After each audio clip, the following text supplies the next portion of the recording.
It is a splendid day to just show up. Hello, everyone. Yvonne Heath here, nurse turned author, speaker, and changemaker, and your host.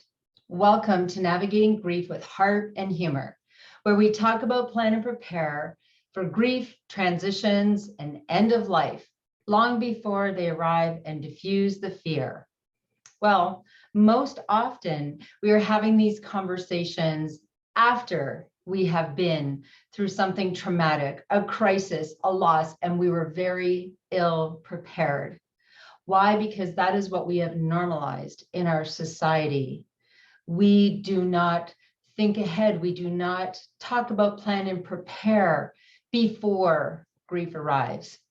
And that is what we are changing here.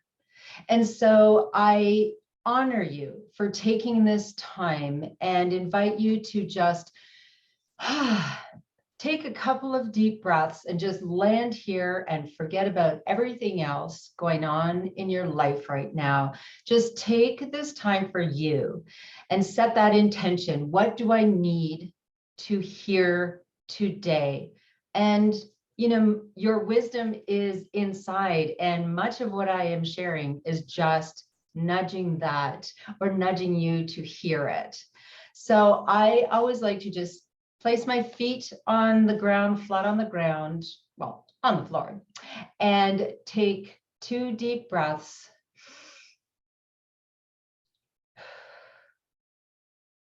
I like to close my eyes.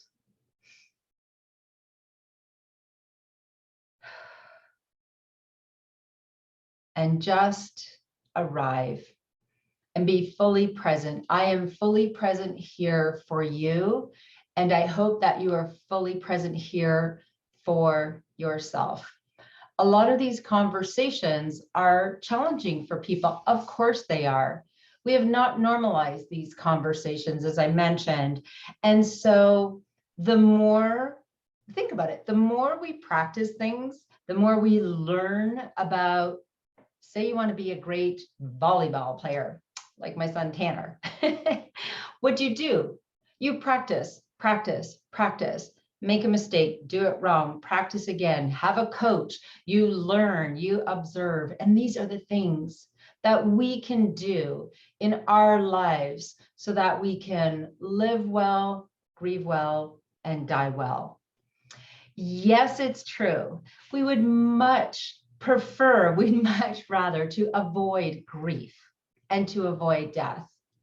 And the truth is, it's a part of our journey, and death is the end of our journey, and we don't know how long we're here. Elephant in the room. We don't all die of old age. We don't all get a warning, and we don't know how long we are here. And so why not empower ourselves, create resilience, and live the best, happiest, joyful life possible? And how can we do that? Not by avoiding the hard stuff, by saying, okay, I'm going to embrace it all. That is what I'm going to do. So today, as I was reflecting, I thought, what do I need to share today? What do I want to share today? And, you know, it was interesting because once a year, I reread my book, Love Your Life to Death. This was a very life-changing journey for me. The beginning of, you know, where I said in 2014, I was 49. I knew that age 50, I would be doing something different. I had been a nurse for 27 years. More than half of that in chemotherapy. I suffered excessively, being very ill prepared for grief, transitions, crisis in my own life. And I loved on people. I was funny, I was silly, and I suffered when I saw other people suffering, when other people died. I was so ill prepared. And so in 2014, when I could just no longer be silenced. You know, when I said to people, healthcare professionals, are we well prepared for grief, death, and dying? And then everyone said, oh no, we're terrible at it, but no one wanted to talk about it. And well, not No one. Anyone who's a part of hospice or palliative care, certainly they know how to help people live, grieve, and die well. However, we all face these things, don't we? Each and every human being. And so the majority of people were avoiding these conversations. So when I was pacing in my house and I said, I need to do something different, I need to be a voice for change, and that pop up on Facebook as I've shared how to write a best-selling book, and I got so excited. And I sent out one email and I said, will anyone share their stories with me? I don't want surveys and statistics. I want real life stories of being in the deep trenches of grief, how you got to the other side and found joy in your life again, those who work in grief and crisis, and how you stay away from, we talk about compassion fatigue and burnout. How do we avoid these things? And I really did not believe that people were even going to respond. And the fact that here it is so many years later and the stories haven't stopped coming. And I shared those stories in my book, on my television show, and here, and it really changed my life, because what I realized was that it was in sharing our stories, in being validated, that we heal ourselves and each other. And so every year when I reread my book, that was truly the life-changing first step for me in this new career of being a voice for change. And it was such an incredible privilege, a privilege to hear these stories, to really take the time, knowing I couldn't fix things, knowing that I was just showing up. And to share those really had a profound effect on my life. And thousands of people have had the same experience. And so every year when I reread my book, I just reflect on how far I've come and the changes in society and what we still need to change. I was on a webinar last night and I heard a woman talking about when her mother was dying, and she kept trying to reach the doctor and he wouldn't come and visit her mom, and they hadn't arranged for nurses, home care, palliative care, and she was alone on her journey of taking care of her mom for 2 years. And so I know that we still have work to do. We still have society to change. We have to help people to understand that to live well, grieve well, and die well requires all of us, our compassion communities. We can all be a part of these journeys. So I'm going to put my glasses on because otherwise I can't see small words in a book. And I'm going to start in the next few weeks. I just want to share with you, as I'm rereading my book, I thought, well, I'm going to share what I'm reading. And this is my book, Love Your Life to Death. And I'm just so extremely proud, again, to be able to share these stories, because it's a wonderful book. And I get to say that because I shared other people's stories and their wisdom. And that's what changed things for me. And so one of the first stories, and it's just funny because I truly had no idea what I was doing. And I just said, will anyone share their stories? And a nurse I was working with, Sue, said, I'd love to tell you about my dad, Homer. And I already loved him because his name was Homer. I said, really, his name's Homer? She said, yes, it is. And so I said, well, Sue, come on over. And she said, well, I have this puppy. And I said, well, the kids are here. They'd love to play with your puppy while we have a conversation. And I just love that story because she drove to our house. It was like 35 minutes. There was snowing. She's like, I don't even know why I'm doing this. And I said, I don't know either. And I didn't even have a pen and paper because I was just going to listen. I had no idea what she was going to share. I had no idea how much Homer would come to mean to me. And his story is now the introduction in my book. And it is called It Was a Good Death. And I'm going to share Homer's story with you, and you will understand why I love him so much. So here we go. It's story listening and story sharing time. Introduction to Love Your Life to Death. It was a good death. So Homer lost his sight in an industrial accident at the age of 17, but that did not stop him from living his life fully. He married, had 5 children, and blazed a trail for people with disabilities. He golfed, bowled, fished, and even had an interest in amateur radio. He lived philosophically, always seeing his cup as half full. His daughter Sue shared with me, "My dad and I were close, not in the usual father-daughter way, but more from a perspective of respect, trust, and mutual understanding. We were in sync. I was the helper, often in my father's eyes, when he would be fixing the dryer or the stereo. We had our teen years, and he would lecture me, but more because he felt he should than he needed to. He laid a good foundation that kept me grounded when many of my friends floundered." As Homer's journey to end of life approached, Sue sought out an opportunity to have a difficult conversation with her dad. While out doing errands one day, she and Homer drove to Arrowhead Provincial Park in Muskoka. She told him she would do whatever he needed her to be as strong as he needed her to be, ensure that all his wishes were honored, and hold his hand.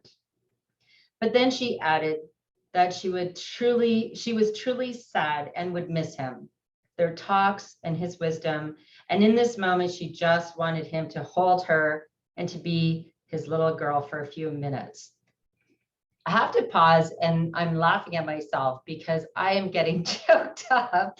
This story touches my heart, no matter how many times I read it. Sue says, "He hugged me as much as one can hug in a van with bucket seats. Tears streamed down my cheeks, and his body heaved once or twice, and the moment passed. We each took a deep breath and closed up that box of emotions and moved on. That was our one moment, not repeated or discussed again." When Homer was dying, he did not deny what was happening to him or cling to life. He was a problem solver, and on many levels, no hurdle was too big to overcome. This is how he lived and approached his death. As Homer began to make his final preparations, he asked Sue to bring him a tie to the hospital so he could knot it properly. He also sent her to pick out a beautiful new suit, one that your mother would approve of. He wanted to look sharp at his visitation. Homer asked his son-in-law to select lockets to be engraved for his wife and daughters and dictated letters to his family. In Sue's letter, he expressed how proud he was of her, how much joy she had brought to his life, how he wouldn't have traded any of his experiences with her for anything. Not even his sight. "I have no doubt she will treasure that letter forever." Oh, doesn't that just get you in the feels? Ever practical, Homer even had Sue practice the eulogy he wrote, as he did not want anyone putting words in his mouth. He spoke of the great help and support he had no matter what. Homer said he learned that you don't have to see to be able to get along with life's trivia, but was grateful for his invaluable guide dogs who made him feel like he'd gotten some of his sight back. When it was his time to die, Homer's family did not wonder what he would have wanted. They did not have to make last-minute plans or have debates about what should be done. All they had to do was to let him go and begin to grieve the man they loved so much. As all his planning, communication, and obvious love for his family made the process much easier when the time came. As he lay dying in his hospital bed with his daughters at his side, excuse me, Homer's breathing became shallower. Being a nurse, Sue understood this to be part of the process and reassured her sister Sandy that it was going to be okay. She held her dad's hand and said, "Jump." He was a man with a quiet and personal faith. And this was Sue's way of saying, take the next leap of faith. Sandy, confused at first, followed her lead and said, yeah, Dad, jump. And with his loving daughters by his side, a life lived fully, a death well planned, he did. It was a kind and gentle passing, a gift, I believe, from a greater power, Sue told me. In some way, I believe that because he embraced his own death and did his very best to face it with both eyes open despite being blind, the gift in return was a gentle passing. He deserved that. And as a daughter, I was grateful. Whew. When I think of Homer's beautiful story and the priceless gifts he gave his family, the preparations, the lockets, the letters, I am certain they will be forever grateful. Thankfully, he had the time and took the time to do what he did and to give what he gave. Imagine what they would have missed out on if it had been too late. What if he had waited too long and lost that opportunity? Homer lived a good life and a good death. There's a kind of peace and acceptance I wish for everyone, but sadly, it is not always so. In more than 25 years as a nurse, I've often witnessed our society's death phobia and how a reluctance to talk about, plan, and prepare for grief, death, and dying causes excessive suffering in our lives and at the end of our lives. My mission, my new purpose is to help change that so that when our journey here is complete, we can all say, it was a good death. I did not meet Homer, but I love him and feel like we have become friends. Thank you, Homer, for all that you have taught me. I know that sharing your story will touch many hearts and perhaps help us to live well and to die well. Homer Vital Joseph LeBlond, from April 25th, 1931 to April 2nd, 2010. And here is a picture of Homer, whoops, with his dog, Maverick. I just love sharing that story with you. And I'm laughing because I have shared that story in so many presentations over the years, and every single time it chokes me up. It chokes me up because I know that we can do this differently. And yes, what I have witnessed as a nurse in my own family throughout my life are people avoiding conversations, avoiding planning, just clinging on to a very sick life for many, many years, despite their suffering. And people always think, oh, the worst thing that can happen is death. And I say, no.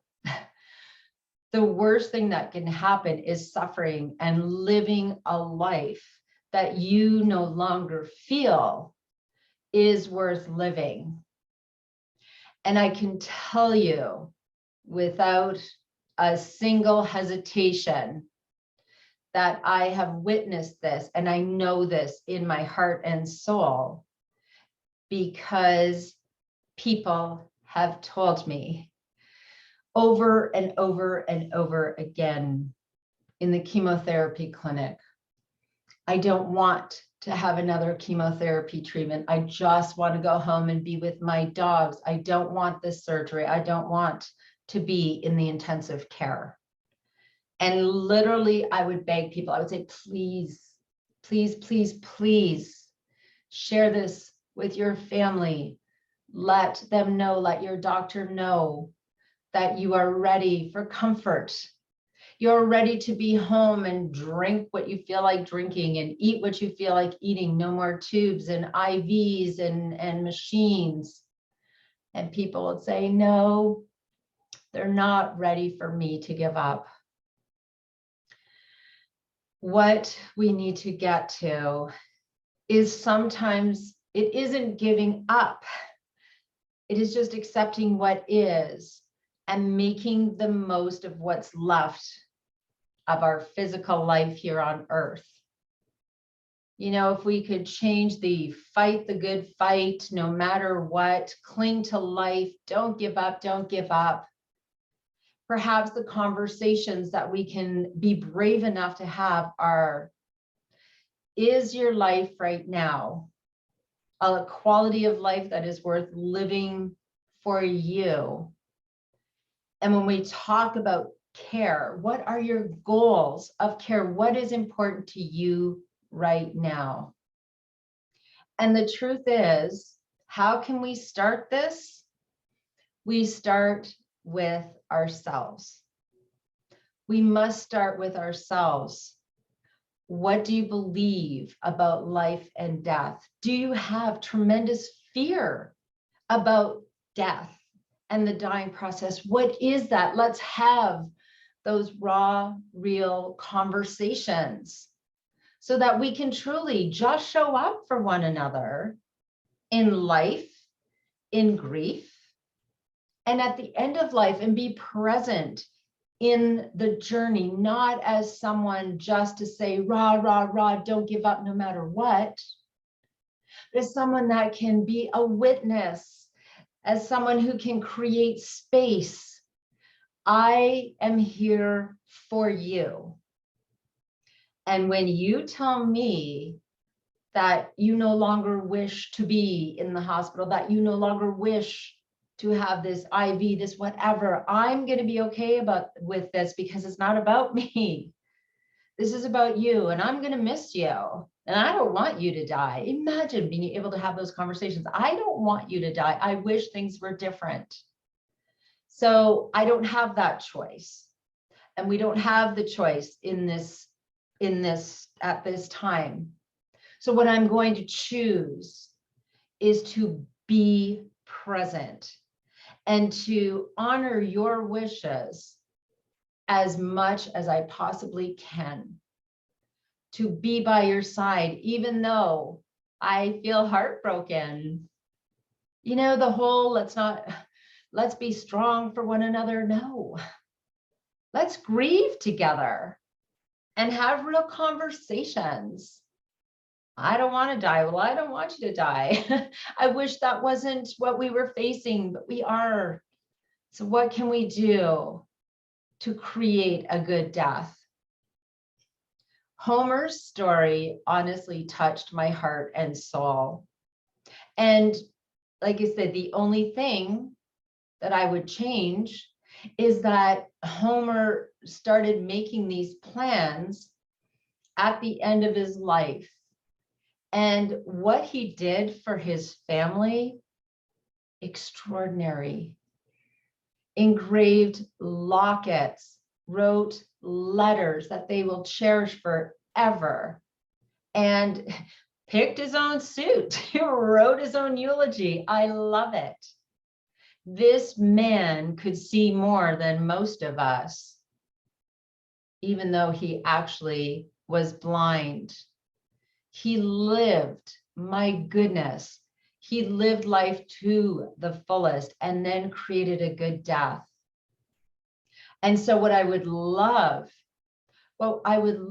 to see us all do is throughout our life, plan certain things. If there are certain things that you would like to do for your loved ones, for your children, so that they have something when you leave your physical body, they have something that they can hold on to, a physical, whatever, gift, ring, whatever it may be. Make those plans throughout your life. I've written my children many letters throughout my life thinking, you know what? I mean, I don't know how long I'm here, and I want them to have these letters. And I just, I wrote when they were toddlers, and then when they were older, and how proud I am of them, and just these a collection of letters.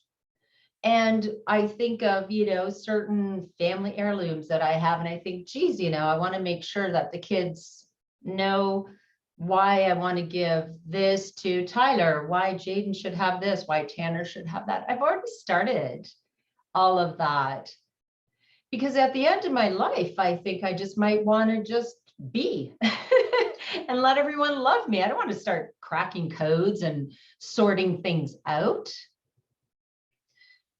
Can we please lean into this? Can we support one another in creating change?